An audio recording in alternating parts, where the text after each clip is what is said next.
grew up, I want to be an architect because I like drawing, but I don't really like colouring.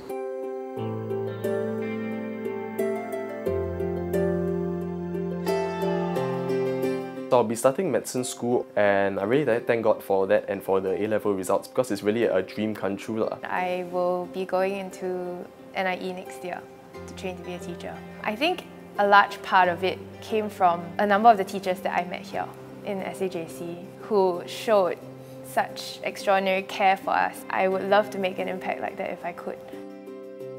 I'm actually a teacher of St. Andrews Secondary School, and I'm also the teacher in charge of the secondary school rugby team.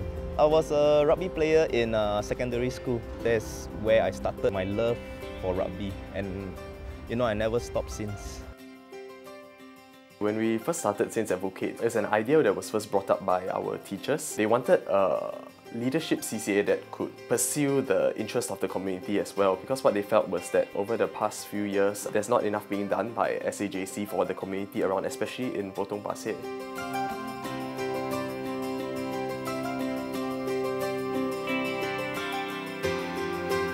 Saints for Christ is like the Christian Fellowship for SAJC. It's a CCA. I started it because I was in the Christian Fellowship in my secondary school. Other than having our own meetings where we did Bible study and praise and worship, we also coordinated morning worship, which we had every morning at an LT. Once a year we had this thing called Live Concert, which is an evangelistic Christian music concert, which is kind of the biggest event that we hold each year. I think there were a few reasons why I wanted to take charge of this CCA as it was. I think it was partly the challenge of pioneering a new CCA, a leadership CCA that could have a very strong impact on the community. So I saw a lot of potential in Saints Advocates and what we could do and what we could achieve. The thing is that my dad, he was a cancer patient. I wanted to do something to dedicate to him, to honour him. Yeah, I sat down with Gary, my business partner. We kind of brainstormed what to do. So what we thought of is we wanted to fuse design and fine arts together. The reason why I chose chair is actually very simple. Everyone owns a chair. It's just that sometimes you take it for granted. Similar to cancer, it can hit any one of us, but it's just that we take it for granted and we don't notice it. Unless it hits someone close to you, then you started noticing it. So that's why I chose a chair as a platform or as a canvas for the artists. That's what charity is all about, basically, to get together all the artists, for them to express the interpretation of cancer onto the chair. And every artist has a story to tell.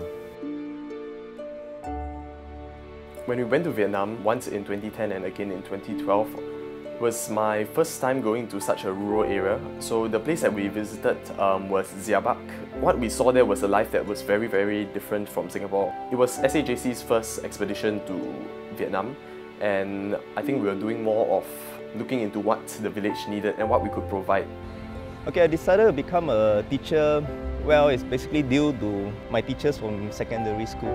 They really inspired me, they taught me good characters, and this really made me what I am right now. I want to be back to be sharing all these good values to the future generation of saints. I come from a family of saints. My brothers are 17 and 19 years old this year. Yeah, my dad's also a saint through and through. He was actually in the pioneer batch of SAJC. He was the head of the first student council. I come from a family of saints also. My dad was an old boy, my uncle was an old boy. I have cousins who were old boy. I think from a very young age we were exposed to a school spirit that's very strong and very loyal. The SA pride and spirit is something that's always been pretty pronounced in our house. And old boy always have this thinking which I can't explain in words, but they always have this sense of belonging to the school, no matter how far back you graduate. I'm really thankful for the opportunity to lead advocates through my 2 years here. I really appreciate what they have done for the CCA and what they have done for the community. The amount of effort that they are putting in is no less than mine. Yeah, it was the main factor that has caused me to be who I am today. We are actually here to give each other lots of support, emotional support, physical support. That's why we are able to run this rugby team so successfully. because I don't think I can do it alone. I owe it a lot to my colleagues, my friend and my family. For me, it's a duty of mine to carry on this great and proud tradition of St. Andrews.